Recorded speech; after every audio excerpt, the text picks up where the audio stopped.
Бастайық. Гүкеш бұл жерде тураны жейтін еді, ол патшамен жейтін еді. Сосын пілді амалсыздан жеуге мәжбүрлейтін еді. Бұны жейді, Гүкеш оны жейді. Сосын қарама-қарсы шығатын еді патша, біз де қарама-қарсы шығамыз оған. Сосын патша шетке қарай жүреді. Сосын біз оған сарбазды береміз. Егер сарбазды жесе, біз маңызды төрт бұрыштарды жаулап аламыз.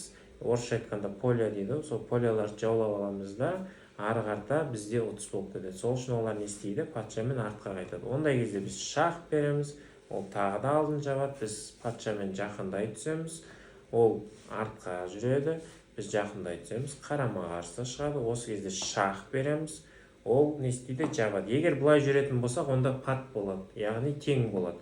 Сол үшін біз пешканы береміз, ол жүреді. Біз не істейміз? Ақ патшаны ығыстыра түсеміз.